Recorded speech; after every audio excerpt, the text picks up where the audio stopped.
Damage ಕಂಟ್ರೋಲ್ಗೆ DK Shivakumar ಅವರು ಮುಂದಾದ್ರ ಅನ್ನುವಂತಹ ಪ್ರಶ್ನೆ ಈಗ ಮೂಡ್ತಾ ಇದೆ. ಕಾರಣ ಡಿಕೆ ಶಿವಕುಮಾರ್ ಅವರು ಸದ್ಯಕ್ಕೆ ಈ ಡಿನ್ನರ್ ಪಾಲಿಟಿಕ್ಸ್ ಮತ್ತೊಂದು ಮುಗಿದೊಂದು ಯಾವ ವಿಚಾರಗಳಿಗೆ ಸಂಬಂಧಪಟ್ಟಂತೆಯೂ ಕೂಡ ಮಾತಾಡ್ತಾ ಇಲ್ಲ.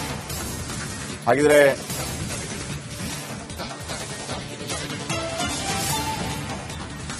ಯಾವ ಪಾಲಿಟಿಕ್ಸ್ ಇಲ್ಲ ಅಂತ ಡಿಸಿಎಂ ಹೇಳ್ತಿದ್ದಾರೆ.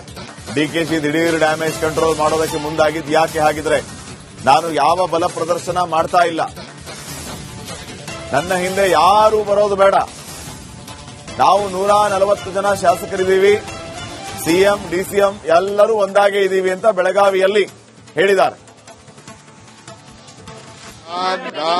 ನೋಡ್ರಿ, ನಾನು ಯಾವ ಬಲನೂ ಪ್ರದರ್ಶನ ಮಾಡೋದಿಲ್ಲ. ನನ್ಗೆ ಯಾರು ನನ್ನ ಹಿಂದೆ ಬರೋದು ಬೇಡ, ಅವಶ್ಯಕತೆ ಇಲ್ಲ. ನನ್ನ ಪರವಾಗಿ ಯಾರು ಮಾತಾಡೋದು ಬೇಡ. 140 ಜನನು ನಾವೆಲ್ಲ ಒಂದು, ನಾನು ಸಿಎಂ ಎಲ್ಲ ನಮ್ದು ಒಂದೇ ಗುಂಪು. ನೀವು ಯಾವ ಗುಂಪಿಗೂ ನೀವು ಯಾವುದಕ್ಕೂ ಅವಕಾಶ ಮಾಡ್ಕೊಡಕ್ ಹೋಗಬೇಡಿ, ಅವಶ್ಯಕತೆ ಇಲ್ಲ. ನೋಡ್ರಿ, ನಾನು ಯಾವ ಬಲನೂ ಪ್ರದರ್ಶನ ಮಾಡೋದಿಲ್ಲ. ನನ್ಗೆ ಯಾರು ನನ್ನ ಹಿಂದೆ ಬರೋದು ಬೇಡ, ಅವಶ್ಯಕತೆ ಇಲ್ಲ. ನನ್ನ ಪರವಾಗಿ ಯಾರು ಮಾತಾಡೋದು ಬೇಡ. 140 ಜನನು ನಾವೆಲ್ಲ ಒಂದು, ನಾನು ಸಿಎಂ ಎಲ್ಲ ನಮ್ದು ಒಂದೇ ಗುಂಪು. ನೀವು ಯಾವ ಗುಂಪಿಗೂ ನೀವು ಯಾವುದಕ್ಕೂ ಅವಕಾಶ ಮಾಡ್ಕೊಡಕ್ ಹೋಗಬೇಡಿ. ಇನ್ನಷ್ಟು ಅಪ್ಡೇಟ್ಸ್ ಅನ್ನ ಕೊಡ್ತಾರೆ ಪ್ರತಿನಿಧಿ ಅಭಿಷೇಕ್. ಈಗ ನೇರ ಸಂಪರ್ಕದಲ್ಲಿ ಜಾಯ್ನ್ ಆಗಿದ್ದಾರೆ. ಅಭಿಷೇಕ್, ಚಾರ್ವಿತ ಚಾರ್ವಣ ಡಿಕೆ ಶಿವಕುಮಾರ್ ಅವರಿಂದ ಹೇಳಿದ್ದನ್ನೇ ಹೇಳ್ತಿದ್ದಾರೆ. ಯಾವ ಗುಂಪು ಇಲ್ಲ, ನಾವೆಲ್ಲರೂ ಒಂದೇ, ಸಿಎಂ ಡಿಸಿಎಂ ಯಾವ ಒಡಕಿಲ್ಲ, ಏನಿಲ್ಲ. ಅವರವರ ಪ್ರಯತ್ನಗಳನ್ನ ಅವರು ಹಿಂದಿನ ಭಾಗಲಿಂದ ಮಾಡ್ತಾನೆ ಇದ್ದಾರೆ. ಮತ್ತೆ ಯಾಕೆ ಜನರ ಮುಂದೆ ಈ ರೀತಿ ಹೇಳೋದು? ಏನು ಇಲ್ಲ ಸಮಸ್ಯೆ ಅಂತಂದ್ರೆ ಎಲ್ಲರೂ ಒಟ್ಟಾಗಿ ಸೇರಿ ಅಭಿವೃದ್ಧಿ ಕಡೆ ಫೋಕಸ್ ಮಾಡಲಿ. ಪಣ ಆಗೋದು, ಡಿಫರೆಂಟ್ ಆಗಿ ಸ್ಟೇಟ್ಮೆಂಟ್ ಕೊಡೋದು, ಮತ್ತೆ ಅದಕ್ಕೆ ತೇಪೆ ಹಚ್ಚೋದು, ಇದೆಲ್ಲ ಯಾಕೆ ಬೇಕು?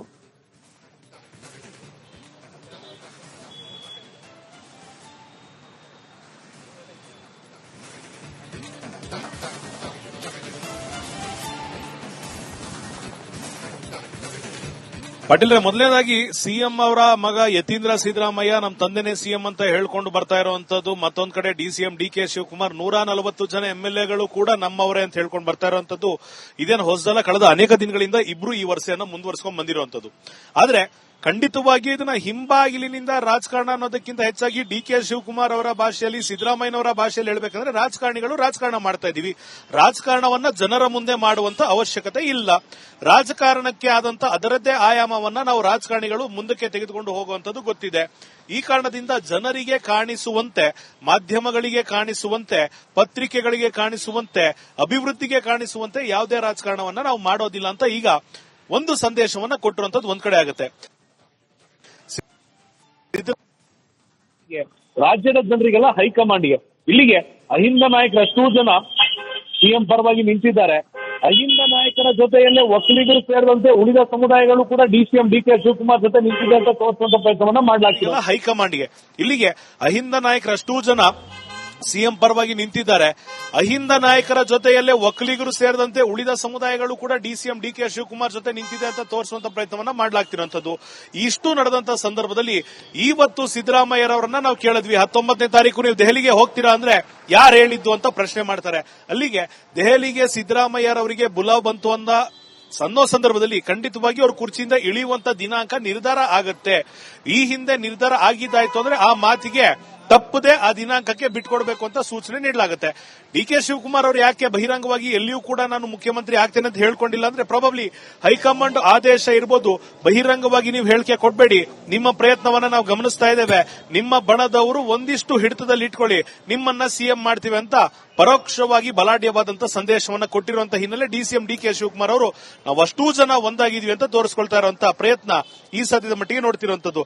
ಆದ್ರೆ ನೀವು ಹೇಳಿದಂತೆ ಎಲ್ಲಿಯೂ ಕೂಡ ಇಬ್ಬರು ನಾಯಕರು, ಇಡೀ ಸರ್ಕಾರ ನಮ್ಮದು, ಇಡೀ ಪಕ್ಷ ನಮ್ಮದು, ಕಾಂಗ್ರೆಸ್ ಯಾವುದೇ ಕಾರಣಕ್ಕೂ ಕೂಡ ಲೂಸ್ ಆಗೋದಕ್ಕೆ ಬಿಡೋದಿಲ್ಲ, ಎಲ್ಲಿಯೂ ಕೂಡ ಕಂಟ್ರೋಲ್ ತಪ್ಪೋದಕ್ಕೆ ಬಿಡೋದಿಲ್ಲ ಅಂತ ಯಾವ ಜಾಗದಲ್ಲೂ ಕೂಡ, ಯಾವ ಸಂದರ್ಭದಲ್ಲೂ ಕೂಡ ಒಂದು ಎಕ್ಸಾಂಪಲ್ ಅನ್ನ ಸೆಟ್ ಮಾಡೋದ್ರಲ್ಲಿ ಎಡವಿರುವಂತದ್ದು.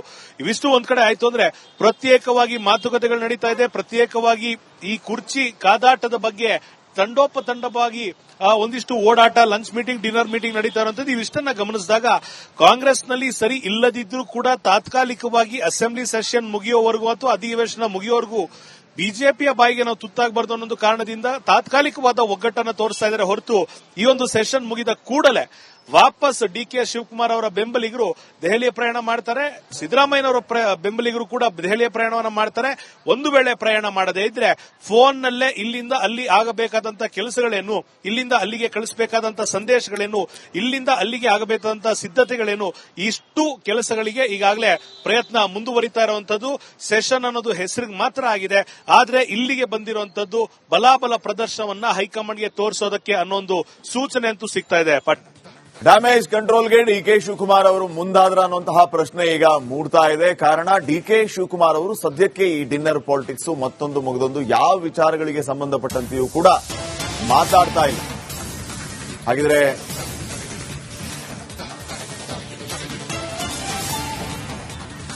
ಯಾವ ಪಾಲಿಟಿಕ್ಸ್ ಇಲ್ಲ ಅಂತ ಡಿಸಿಎಂ ಹೇಳ್ತಿದ್ದಾರೆ. ಡಿಕೆಶಿ ದಿಢೀರ್ ಡ್ಯಾಮೇಜ್ ಕಂಟ್ರೋಲ್ ಮಾಡೋದಕ್ಕೆ ಮುಂದಾಗಿದ್ದು ಯಾಕೆ? ಹಾಗಿದ್ರೆ ನಾನು ಯಾವ ಬಲ ಪ್ರದರ್ಶನ ಮಾಡ್ತಾ ಇಲ್ಲ, ನನ್ನ ಹಿಂದೆ ಯಾರು ಬರೋದು ಬೇಡ, ನಾವು 140 ಜನ ಶಾಸಕರಿದ್ದೀವಿ, ಸಿಎಂ ಡಿಸಿಎಂ ಎಲ್ಲರೂ ಒಂದಾಗೆ ಇದ್ದೀವಿ ಅಂತ ಬೆಳಗಾವಿಯಲ್ಲಿ ಹೇಳಿದ್ದಾರೆ. ನೋಡ್ರಿ, ನಾನು ಯಾವ ಬಲನೂ ಪ್ರದರ್ಶನ ಮಾಡೋದಿಲ್ಲ, ನನ್ಗೆ ಯಾರು ನನ್ನ ಹಿಂದೆ ಬರೋದು ಬೇಡ, ಅವಶ್ಯಕತೆ ಇಲ್ಲ, ನನ್ನ ಪರವಾಗಿ ಯಾರು ಮಾತಾಡೋದು ಬೇಡ. 140 ಜನನು ನಾವೆಲ್ಲ ಒಂದು, ನಾನು ಸಿಎಂ ಎಲ್ಲ ನಮ್ದು ಒಂದೇ ಗುಂಪು. ನೀವು ಯಾವ ಗುಂಪಿಗೂ ನೀವು ಯಾವುದಕ್ಕೂ ಅವಕಾಶ ಮಾಡ್ಕೊಡಕ್ ಹೋಗಬೇಡಿ, ಅವಶ್ಯಕತೆ ಇಲ್ಲ.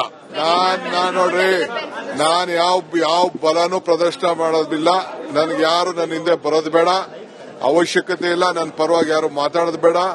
140 ಜನನು ನಾವೆಲ್ಲ ಒಂದು, ನಾನು ಸಿಎಂ ಎಲ್ಲ ನಮ್ದು ಒಂದೇ ಗುಂಪು. ನೀವು ಯಾವ ಗುಂಪಿಗೂ ನೀವು ಯಾವುದಕ್ಕೂ ಅವಕಾಶ ಮಾಡ್ಕೊಡಕ್ ಹೋಗಬೇಡಿ. ಇನ್ನಷ್ಟು ಅಪ್ಡೇಟ್ಸ್ ಅನ್ನ ಕೊಡ್ತಾರೆ ಪ್ರತಿನಿಧಿ ಅಭಿಷೇಕ್. ಈಗ ನೇರ ಸಂಪರ್ಕದಲ್ಲಿ ಜಾಯ್ನ್ ಆಗಿದ್ದಾರೆ. ಅಭಿಷೇಕ್, ಚಾರ್ವಿತ ಚಾರ್ವಣ ಡಿಕೆ ಶಿವಕುಮಾರ್ ಅವರಿಂದ ಹೇಳಿದ್ದನ್ನೇ ಹೇಳ್ತಿದ್ದಾರೆ. ಯಾವ ಗುಂಪು ಇಲ್ಲ, ನಾವೆಲ್ಲರೂ ಒಂದೇ, ಸಿಎಂ ಡಿಸಿಎಂ ಯಾವ ಒಡಕಿಲ್ಲ, ಏನಿಲ್ಲ. ಅವರವರ ಪ್ರಯತ್ನಗಳನ್ನ ಅವರು ಹಿಂದಿನ ಬಾಗಿಲಿಂದ ಮಾಡ್ತಾನೆ ಇದ್ದಾರೆ.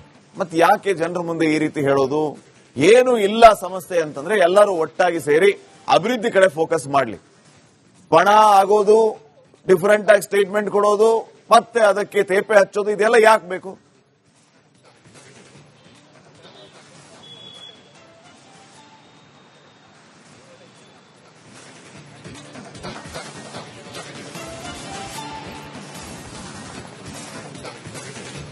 ಪಾಟೀಲ್, ಮೊದಲನೇದಾಗಿ ಸಿಎಂ ಅವರ ಮಗ ಯತೀಂದ್ರ ಸಿದ್ದರಾಮಯ್ಯ ನಮ್ಮ ತಂದೆನೇ ಸಿಎಂ ಅಂತ ಹೇಳ್ಕೊಂಡು ಬರ್ತಾ ಇರುವಂತದ್ದು, ಮತ್ತೊಂದ್ ಕಡೆ ಡಿಸಿಎಂ ಡಿಕೆ ಶಿವಕುಮಾರ್ 140 ಜನ ಎಂಎಲ್ಎಗಳು ಕೂಡ ನಮ್ಮವರೇ ಅಂತ ಹೇಳ್ಕೊಂಡು ಬರ್ತಾ ಇರುವಂತದ್ದು ಇದೇನು ಹೊಸದಲ್ಲ. ಕಳೆದ ಅನೇಕ ದಿನಗಳಿಂದ ಇಬ್ರು ಈ ವರ್ಷವನ್ನು ಮುಂದುವರಿಸಿಕೊಂಡು ಬಂದಿರುವಂತದ್ದು. ಆದ್ರೆ ಖಂಡಿತವಾಗಿ ಇದನ್ನ ಹಿಂಬಾಗಿಲಿನಿಂದ ರಾಜಕಾರಣ ಅನ್ನೋದಕ್ಕಿಂತ ಹೆಚ್ಚಾಗಿ ಡಿಕೆ ಶಿವಕುಮಾರ್ ಅವರ ಭಾಷೆಯಲ್ಲಿ, ಸಿದ್ದರಾಮಯ್ಯನವರ ಭಾಷೆಯಲ್ಲಿ ಹೇಳಬೇಕಂದ್ರೆ ರಾಜಕಾರಣಿಗಳು ರಾಜಕಾರಣ ಮಾಡ್ತಾ ಇದೀವಿ, ರಾಜಕಾರಣವನ್ನ ಜನರ ಮುಂದೆ ಮಾಡುವಂತ ಅವಶ್ಯಕತೆ ಇಲ್ಲ. ರಾಜಕಾರಣಕ್ಕೆ ಆದಂತ ಅದರದ್ದೇ ಆಯಾಮವನ್ನ ನಾವು ರಾಜಕಾರಣಿಗಳು ಮುಂದಕ್ಕೆ ತೆಗೆದುಕೊಂಡು ಹೋಗುವಂತದ್ದು ಗೊತ್ತಿದೆ. ಈ ಕಾರಣದಿಂದ ಜನರಿಗೆ ಕಾಣಿಸುವಂತೆ, ಮಾಧ್ಯಮಗಳಿಗೆ ಕಾಣಿಸುವಂತೆ, ಪತ್ರಿಕೆಗಳಿಗೆ ಕಾಣಿಸುವಂತೆ, ಅಭಿವೃದ್ಧಿಗೆ ಕಾಣಿಸುವಂತೆ ಯಾವುದೇ ರಾಜಕಾರಣವನ್ನ ನಾವು ಮಾಡೋದಿಲ್ಲ ಅಂತ ಈಗ ಒಂದು ಸಂದೇಶವನ್ನ ಕೊಟ್ಟಿರುವಂತದ್ದು ಒಂದ್ ಕಡೆ ಆಗುತ್ತೆ. ರಾಜ್ಯದ ಜನರಿಗೆಲ್ಲ ಹೈಕಮಾಂಡ್ಗೆ, ಇಲ್ಲಿಗೆ ಅಹಿಂದ ನಾಯಕರಷ್ಟು ಜನ ಸಿಎಂ ಪರವಾಗಿ ನಿಂತಿದ್ದಾರೆ. ಅಹಿಂದ ನಾಯಕರ ಜೊತೆಯಲ್ಲೇ ಒಕ್ಕಲಿಗರು ಸೇರಿದಂತೆ ಉಳಿದ ಸಮುದಾಯಗಳು ಕೂಡ ಡಿಸಿಎಂ ಡಿಕೆ ಶಿವಕುಮಾರ್ ಜೊತೆ ನಿಂತಿದೆ ಅಂತ ತೋರಿಸುವಂತ ಪ್ರಯತ್ನವನ್ನ ಮಾಡಲಾಗ್ತಿದೆ ಹೈಕಮಾಂಡ್ಗೆ. ಇಲ್ಲಿಗೆ ಅಹಿಂದ ನಾಯಕರಷ್ಟು ಜನ ಸಿಎಂ ಪರವಾಗಿ ನಿಂತಿದ್ದಾರೆ. ಅಹಿಂದ ನಾಯಕರ ಜೊತೆಯಲ್ಲೇ ಒಕ್ಕಲಿಗರು ಸೇರಿದಂತೆ ಉಳಿದ ಸಮುದಾಯಗಳು ಕೂಡ ಡಿಸಿಎಂ ಡಿಕೆ ಶಿವಕುಮಾರ್ ಜೊತೆ ನಿಂತಿದೆ ಅಂತ ತೋರಿಸುವಂತ ಪ್ರಯತ್ನವನ್ನ ಮಾಡಲಾಗ್ತಿರುವಂತದ್ದು. ಇಷ್ಟು ನಡೆದಂತ ಸಂದರ್ಭದಲ್ಲಿ ಇವತ್ತು ಸಿದ್ದರಾಮಯ್ಯರವರನ್ನ ನಾವು ಕೇಳಿದ್ವಿ, 19ನೇ ತಾರೀಕು ನೀವು ದೆಹಲಿಗೆ ಹೋಗ್ತೀರಾ ಅಂದ್ರೆ ಯಾರು ಹೇಳಿದ್ದು ಅಂತ ಪ್ರಶ್ನೆ ಮಾಡ್ತಾರೆ.